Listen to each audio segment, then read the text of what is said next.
care to take me to lunch? Scare you? You have no idea. Where is Phoebe? I don't know. She didn't call? Nope. She did messenger this to me last night, though. Did you play it? No. Why not? Aren't you curious what's on it? 10 to 1, you can't dance to it.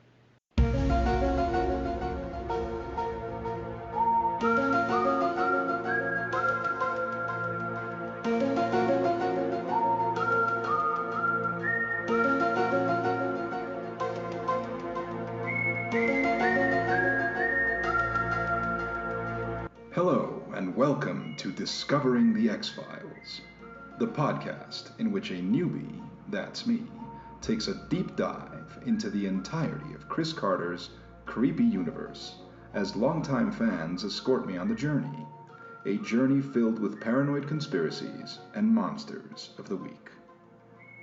I'm Erix Antoine, and today Daniel and I will be discussing the episode Fire, which originally aired in the US on December 17th, 1993.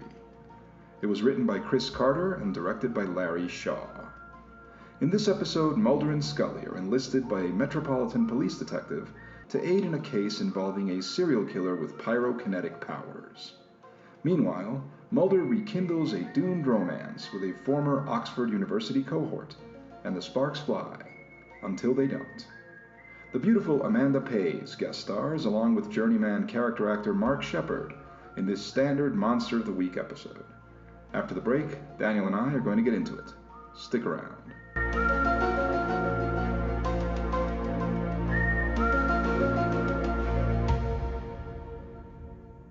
Deftly done, Agent Mulder. Casually disregard her indiscretion. A firm but polite manner until she exceeds to cooperate. It's a technique I refined in my relationship with you. Oh, yes, well, I see you haven't lost your sense of humor after all. I'm sorry, that was a cheap shot.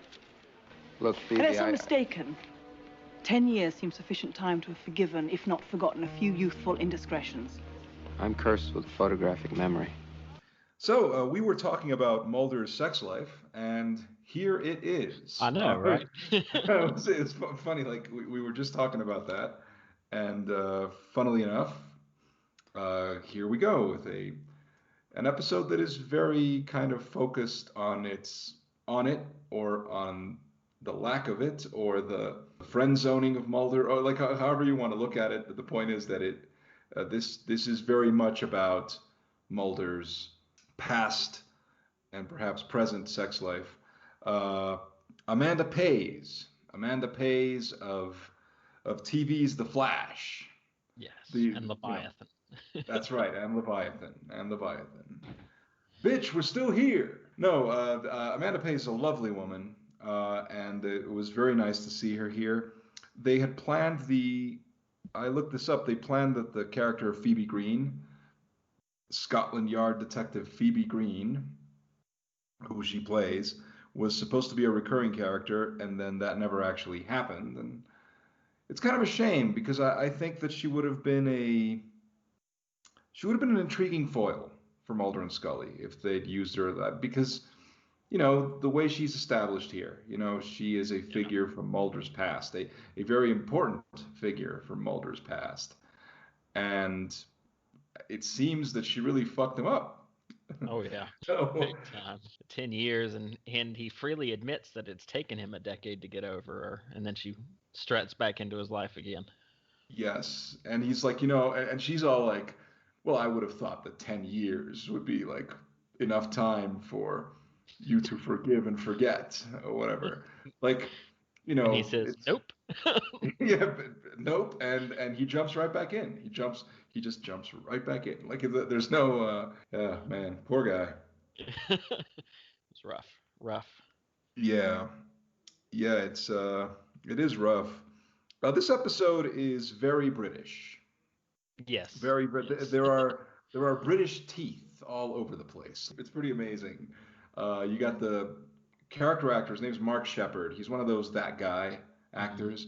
He's been in a bunch of movies, and I'm almost sure he's in The Name of the Father. I mean, I haven't seen that movie in a while. What I know him from most, and I always forget that it's him in this, is in the back half of Supernatural, he plays the demon Crowley, who is basically the king of hell since Lucifer absconded the throne. So he is a big part of that show, at least from season 5 onward, which is kind of funny because just like Kolchak begat the X-Files, the X-Files begat Supernatural. Yeah, well, that's interestingly enough. And wait, did you say he's the king of hell? Yeah. So, because I've never watched Supernatural. I guess that'll be the next binge watch. No, but he's the king of hell. So that has something to do with fire. That's kind of interesting. That's kind of. Hmm.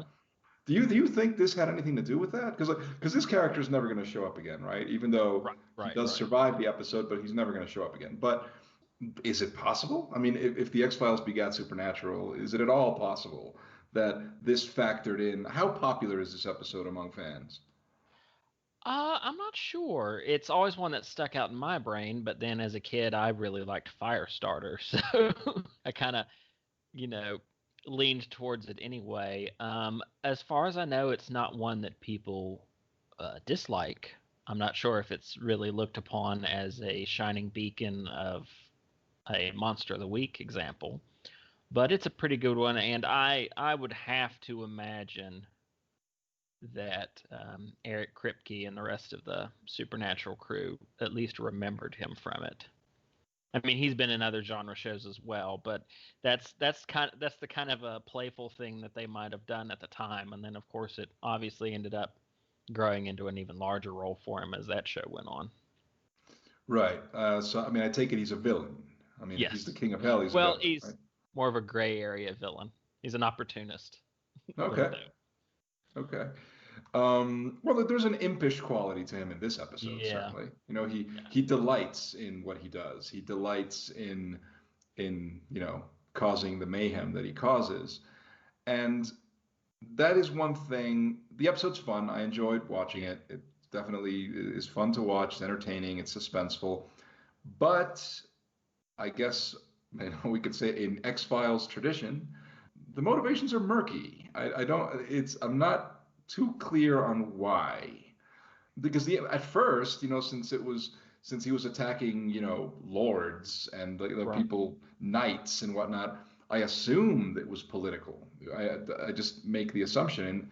In the opening scene, the first, it's a terrific cold open that it has. Very like kind of chilling and eerie. Though one thing about that opening, about that cold open, let's see if you can follow my logic a little bit. For whatever reason, while watching that scene, the guy steps out into like the lawn and he's like holding an umbrella and like he's very prissy British dude like walking out onto the lawn, and he's like in a mansion and there's a very green lawn, and I was reminded of the Avengers, not the Marvel's Avengers, the Avengers, the 19 Right. is it 1998, like the television adaptation, The Avengers with Ray Fiennes.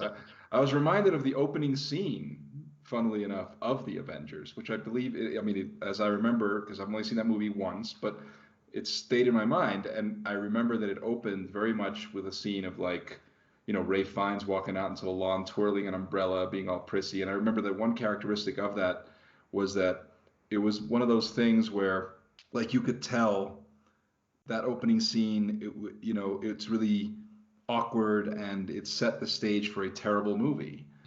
And that you could that by what just by watching that one scene, you could tell that it was going to be a terrible movie. But that's not the case here, obviously. I mean, Right. just to be clear, I mean, I was reminded of that scene, but that does not mean that this is a terrible episode or anything like that. No, the episode is quite good, and the opening scene is quite good. But for whatever reason, that's what I was thinking of while watching that first scene. I was like, this reminds me of the Avengers. It shouldn't, but it does. But no, it's a very good thing. But I don't really get, going back to that, I don't really understand the motivations of Cecil Lively. Yeah, it's not really clear. I get the impression that they wanted to give sort of a Irish terrorist executing lords in a supernatural manner shorthand, but they never really go into his personal motivations. And given the way he reacts to people and tries to insert himself into the families, it almost seems less political and more like he's doing it for some sort of sadistic challenge on his part. Like, can he actually get to these people, no matter what, and insinuated himself in their lives before he incinerates them? Yeah, It doesn't seem yeah. very political at all. Yeah, it doesn't seem, and in fact, it almost seems because they make a point of focusing. I mean, once he's established in the U.S. and then the British, the knight, Sir Malcolm, whatever, and his family, they arrive, and they hint at him kind of having a thing for the wife. Yeah. He looking at her kind of longingly, and the painting, and that part is also like, is the implication is that he made that painting? I think so. Yeah. Right. And then there's a moment in which they linger on it towards the end, and I wasn't sure what that meant, like why they were lingering on it again. Had the painting changed in some way? And that's the thing. It's like he does this, and we're never like, why does he burn the bar, for example? What's that about?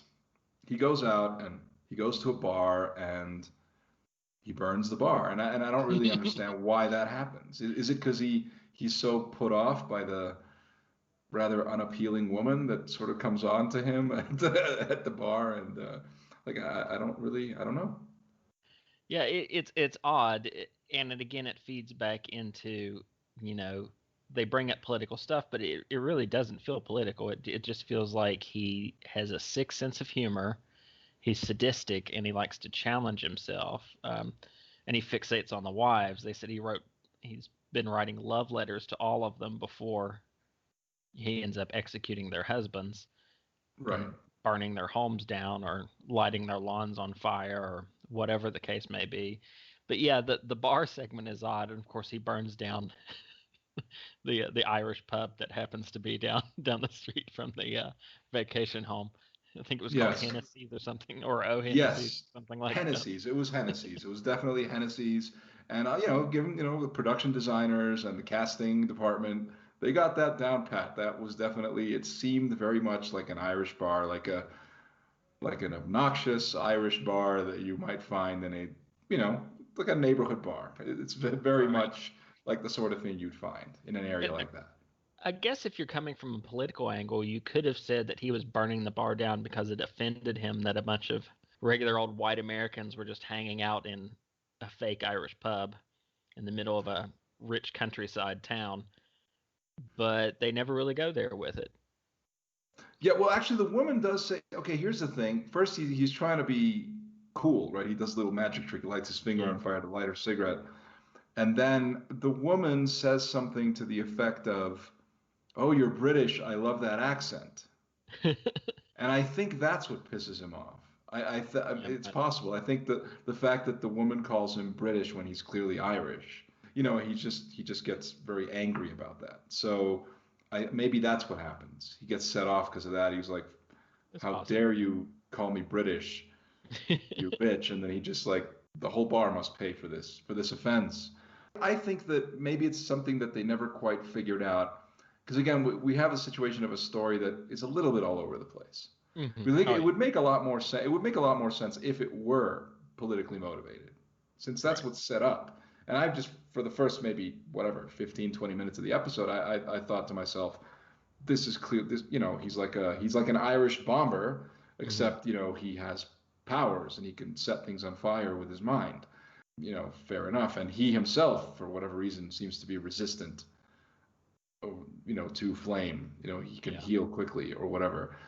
Because, I mean, by the end of the episode, his body's completely on fire, and we see that it's a long healing process. But earlier in the episode, where like at the bar, his entire arm is on fire. Wouldn't that have burned too? Like I don't. It's weird. The on that front, the thing that caught me with it is, I think normally he would be resistant to it, but at the end he was so pissed off that everyone got out fine that he just kind of scorched himself. And then, of course, the Scully's report at the end says that he's already healing fast and that he should be completely healed within a month. But you were talking about it being all over the place, and you're right. And there's a real little nugget there in Scully's speech to Mulder before they head back out to the vacation home for the finale that I always forget about, because whenever I think about fire, in my mind, my brain remembers it as him being an Irish terrorist that happens to control fire and he's executing these lords. That's the way I always remember it. But that's not exactly true. And then she tosses in that little nugget that, she was trying to trace what connections there were between, the two deaths before and the attempted killing right now. Going through the list of all the help, she makes the snide remark about how these people can't brush their own teeth because without, half a dozen people helping them do it. And then she notices the similar name on the first two and follows the trail. And of course you get the old, oh, well, Cecil Lively is, an upstanding British citizen up until he died in 1975. Right, exactly. See that coming. And then right after that, there's a little nugget. So, of course, you think, well, either he took the dead person's name or it's his kid. But then she makes mention of the fact that Cecil Lively did have a child who was executed in a satanic fire ritual a couple years after the father's death. What? Yeah. Is that where the powers came from? Obviously, he survived it. He's literally burning people with hellfire.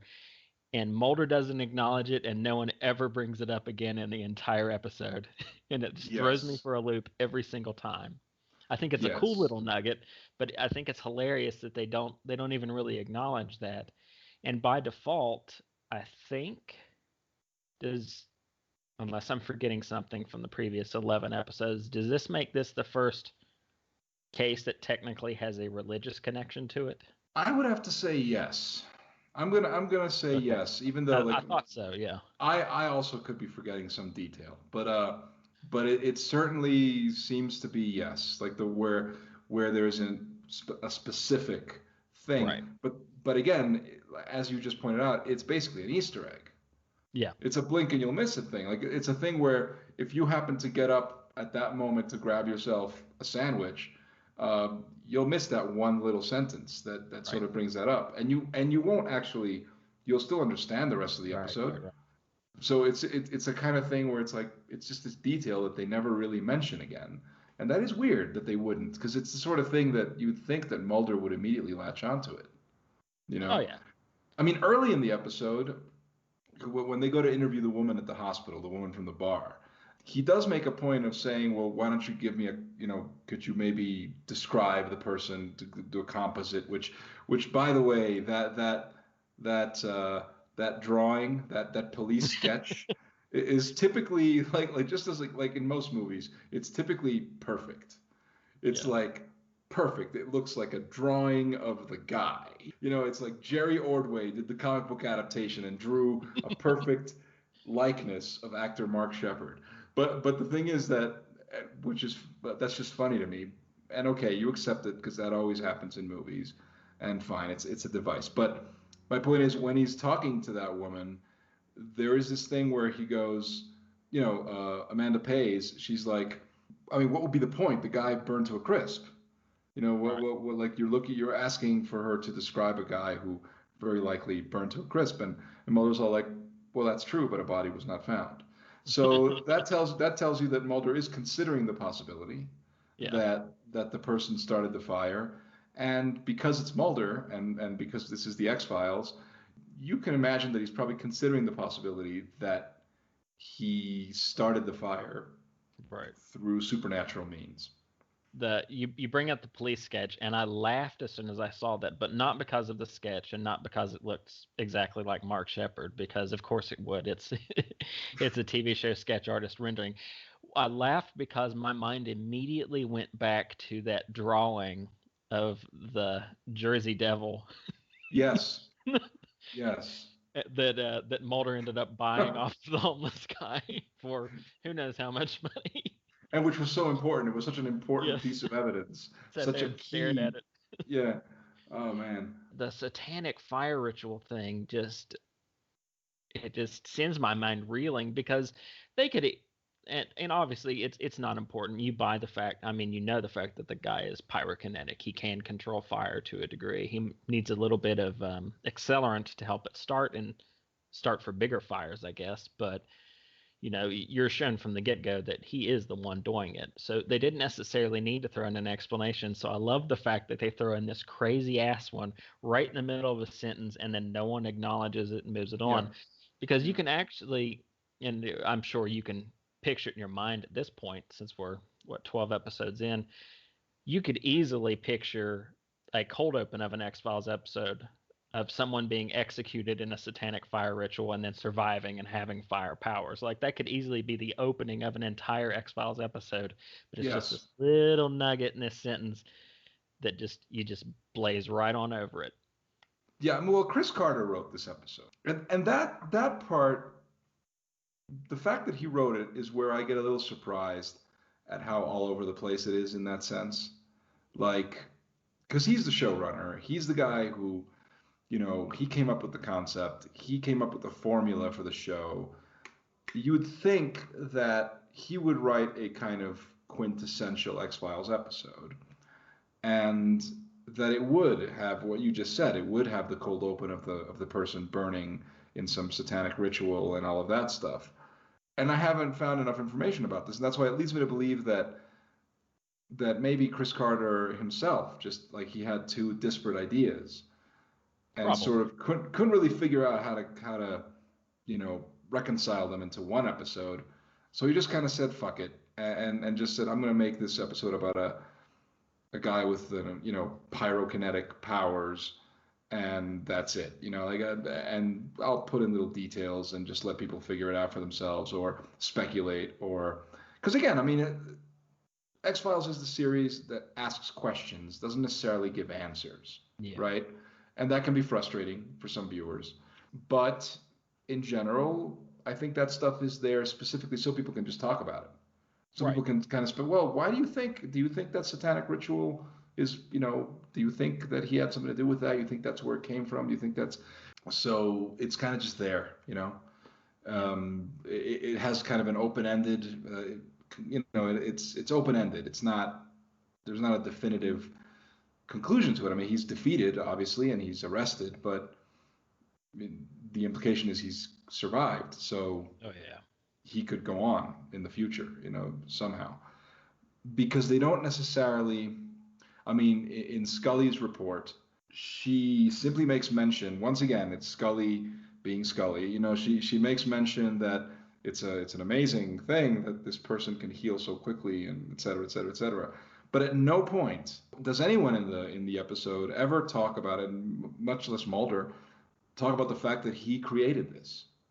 I mean, you have scenes of Mulder staring in awe, when he's confronted by it, where you figure Mulder is at that point having that moment of realization where he's like, holy shit, this guy he spontaneously makes fire. He's the ignition. Because they were saying like, oh, there's still, we haven't been able to find the igniting element, or whatever they were saying, like, oh, this is what they're using. This is the fuel that's being used, but we haven't been able to see how the fire was caused. And so Mulder he gets a firsthand view of how it is, which is just the dude snaps his fingers and there you go, Yep. So he knows, and that's the part that's weird to me. You'd think that this is something that Mulder would be talking about in typical X-Files fashion. He'd be the one, oh, he's got fire starter powers, he's causing it with telekinesis or pyrokinesis or whatever, and they don't actually delve into that in any real way. That's the part that's weird to me. I mean, maybe it's because Mulder is very distracted. Because I mean, clearly here, that's like, where I was going to go with it. Yeah, go ahead. So expand on that. Well, I was just going to say he brings up early on with the pervy knockoff Robert Duvall arsonist that we get earlier in the episode, and then a couple more times. He brings up the notion of pyrokinesis at least one time early on as a possibility, not so much as him diagnosing the case. But then after that, I think in any other type of scenario, he might have been quick to hone in on that real fast, and then, constantly stand his ground on, yes, this is what it is. But between the ex-girlfriend who clearly messed him up royally a decade earlier, and then his general fear of fire. I think he's just too out of it to really fully collect his thoughts on the matter. Right. Yeah, I think that makes sense because they make a point of I mean, they really want to hammer home that this woman fucked this guy up Yeah. to a point that he's still fucked up, and like this is why he has a box of porn. And this is why the box of porn is effectively his true relationship in life and not, a flesh and blood person, which is, perfectly, if that works for him, great for him. But my point is that they, I guess it makes sense. Like, wow, he really got fucked over royally by Amanda Pays, and it still stings. And it's a thing that I think anyone can see. Scully definitely can see it. Like she like from minute one, she's there. That's why I'm saying it's too bad they never brought back the character. Scully already gets a little bit protective of him in this episode. I think if you would have brought her back more and more, that would have become a more antagonistic relationship between the both of them. Because you could easily see her going, "Uh oh, here comes Phoebe again, just to fuck up Mulder's head for the next month and a half. I'm gonna have to deal Right. with this all over again." Right. And here's the thing, like in that one scene where she's like at the hotel and they're dancing, and so Scully's like she's waiting for what moment when she's gonna interject, like if they're dancing, this is not the right time. Then they start making out, and she's like, I don't know, So it's like, but you also get the sense. So here, I think they're starting to a little bit suggest that Scully is developing an attraction towards Mulder, and here they really play with that a little bit because there is a sense of, I mean, you get the sense that she's a little jealous. Yeah. You do get that sense. I mean, that's there. It's kind of baked into the situation. It's not aggressive, but yeah, she's clearly a little bit like, she's uncomfortable in a way that you would be if you're just a tad jealous. Yeah, and she teases him a lot early on about it too. Right. Yeah, I think it's a combination of her protectiveness towards him, just general annoyance towards Phoebe, and how she's just messing with everything. And then there's an underlying tiny current of jealousy as well. So it's just like a multi-layered annoyance. Yeah, it okay, and that's why I'm saying like it would have been great to have the character come back because it's something that they really could have built on, and I think it would have been an interesting little wrinkle to just throw in there now and then. And who knows why it didn't happen? I mean, it just didn't happen. I guess they just decided fuck it. But it would have been good because Amanda Pays is really good, and she's it's a good it's an interesting character, and you sort of want a little bit more. You want that to develop a little more. You want Mulder to eventually get over her. You want that. You want that arc, and I guess the show never really gave it to us. But you have that. You have the romantic entanglement. You have the his crippling fear of fire. He's very it's very Jimmy Stewart Vertigo kind of thing. It's like where it's just like it's crippling, and apparently, well that's one thing that I want to point out. The pyrotechnic effects are terrific. Oh, they're great. Yeah, and they're practical as far as I understand. This is back in the day when it wasn't, you couldn't do this digitally. They hadn't quite gotten the technology, so it's like that's all stuff. They really did set, they really put real fire there, and like apparently the Coveney burnt his hand. And you can kind of see it in that scene. I was wondering when I was watching it if that was real or if that was just a really good reaction on his part, and I'm guessing that was the take that it actually happened on. Exactly. That's what I was going to say. Like there's this moment there where he goes like, and it's like, and it's really natural and real. And then like, it's like he apparently had burnt his hand and like it's scarred. Like his hand is still, it's not a huge scar apparently, but his hand is scarred to this day. So it was like left permanent damage. And yeah, I mean, I think that they captured it. Like it's there because there's this moment where he lets out this shout of pain. That just feels real. It doesn't feel like acting. And so that's cool. And it's all just really, it's really good. Like the fire effects are terrific. You know. Oh yeah. Um, I yeah. miss obviously, the reason they largely do fire with CGI these days, it's just a safety reason. I mean, Duchovny burned his hand. That's exactly the kind of reason why they use CGI for most fire sequences nowadays. But Yeah. God, it looks so much better with the real thing, especially when you have a stuntman in a fire suit, arms flailing as they blaze up in the Yes. camera. It always looks Yes. so much better, and it every last bit of it looked great in this episode. Yeah, no, it's amazing because again, like what you just said, the stuntman like burning up and everything, Oh, like all of the fire effects are great, and you're right. I mean, there's something.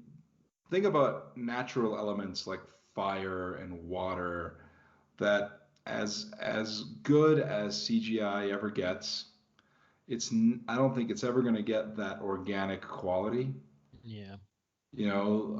That it can look impressive. There's a lot of video games now that have like Oh yeah. those graphics where they like create water that has an organic feel to it, like, and you look at that and it's impressive. And they use that same sort of technology for movies now, right?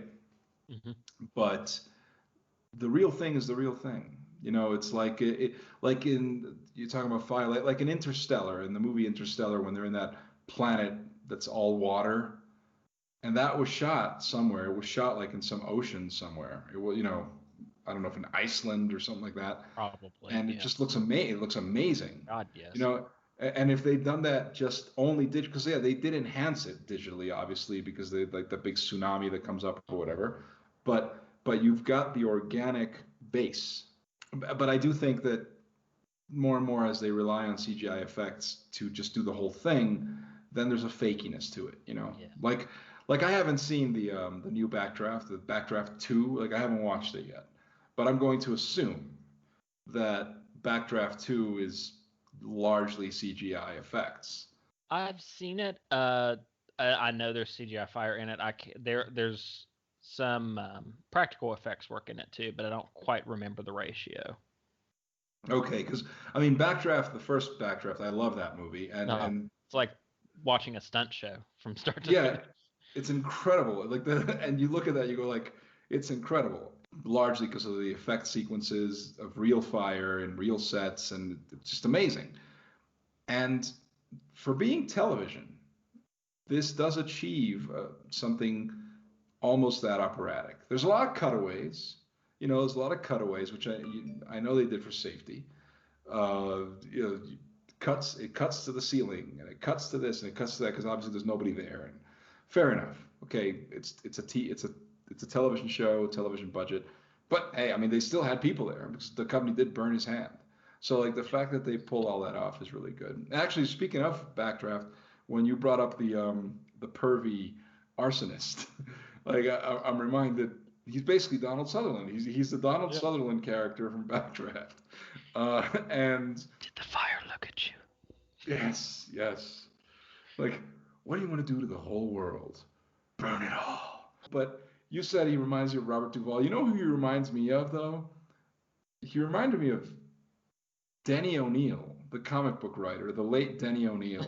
Uh, like, I can see that. Yeah. yeah, rest in peace, Denny O'Neil. But I was reminded of him. I was like, this guy looks like Denny O'Neil. I was like, that's. I had to look it up. I was like, is it Denny O'Neil? Did he do like a cameo? Did he, And then it was funny to me. But yeah, that's an interesting character. That again, I mean, it's just a cute little wrinkle. Overall, this episode is just a lot of fun. I mean, it has a lot of fun. Really good. Even though it doesn't really like, even those things are left sort of unexplained, and we know now that a lot of the stuff that's left hanging will not come up again, and that now sitting here going, well, too bad they don't pick up that thread. Yeah. But as it stands, it's a satisfying, fun episode. Yeah, it's too bad. I wonder if they even thought they would bring back the villain. You know? I'm sure it was a possibility, and you could do a lot of things with that. Although, before I forget, I do like how We don't get any final remarks from Mulder on it, but buried in the middle of Scully's report is what basically sounds like her toned down version of a sarcastic Mulder comment about how, boy, they're going to have a real hard time keeping him locked up. Like, you can almost hear how Mulder would have said it, and then she's just laid it out very clinically in the middle of her speech. That's the kind of, given the shadowy government conspiracy stuff that we have here, that he is the kind of person that if they had brought him back, or in any other similar type of property where you could easily see him being taken in by the CIA as an assassin going forward. Like, you could have had some fun with that if they had decided to bring him back. Yeah, I mean, I think that they did this kind of thing on purpose, and I'm going to assume that in some cases they did bring them back, and in some cases they didn't. But they like to leave themselves always open to the possibility. Yeah, giving themselves options. Yeah, just like, this is an interesting enough character, he's a good actor.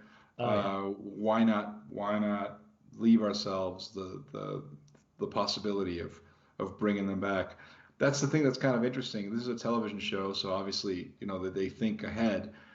And it brings to mind like how at the time, like movies, like Batman, superhero movies of the 90s, of the late 80s, early 90s, were the opposite of that. They killed off their villains. So you're going like, dude, I mean, fine, for storytelling purposes, I guess it's okay, but it's like, did you realize you just killed the Joker? Are you fucking kidding me? Like, it's like, don't you want to bring it back for part 2? And you killed him pretty definitively. So like, I don't know what we're gonna. And then you have like, the Penguin or whatever it is. So it is kind of interesting that they don't think that way here. Here they really do think they have that comic book mentality where we've got a good villain, so we won't kill him just in case. Yeah. Maybe we'll bring it back, maybe we won't, but let's not kill him just in case. It's almost like, because as I'm watching the episode, I thought for a minute that, yeah, when he burned himself up at the end, he'd killed himself, right? That's the implication. And then, then it turns out, no, he's fine. And so I wonder if that was even the original intent, or if maybe they thought, they said, you know what, let's not kill him. Let's say he survived, and that way we have the possibility of bringing this character back if we ever want to, kind of thing. Let's just throw this out here right now. If for some ungodly reason Chris Carter ever hears this, buddy, if you ever make X-Files season 12, Mark Shepard's still working. He's still great. Yeah. Amanda Pays is still working. She's still great. You can still make it happen, buddy. Spontaneous combustion. He was murdered. However, we've turned up no evidence that tells us how the body caught fire. Well, that's peculiar. People don't normally just catch on fire. I mean, we burn, but we don't conduct all that well. There's usually some kind of extraneous fuel involved, like candle wax, gasoline, something flammable and incendiary that adheres to the skin. Like an accelerant? It's like an accelerant, yes. But we found no trace of anything. But there have been cases of pyrokinetics, people who can control and conduct fire. Well, I've seen fire bend around corners. Seen it bounce like a rubber ball. But I've never seen one that can defy the laws of physics. Not when you figure it out. And there you have it. I hope you enjoyed our discussion, and if you did, please subscribe to the podcast, give us a like, take a minute to write a positive review, and go ahead and spread the word on social media. The podcast is available on Anchor FM, Spotify, Apple Podcasts, and other platforms. Look for the Erix Antoine Network on Facebook or on YouTube. You can also follow me on Twitter at ErixAntoineNet, and check out my film reviews on Letterboxd. You should also check out Daniel Baldwin's website, theschlocketeer.com, and follow him on Twitter at Daniel W. Baldwin.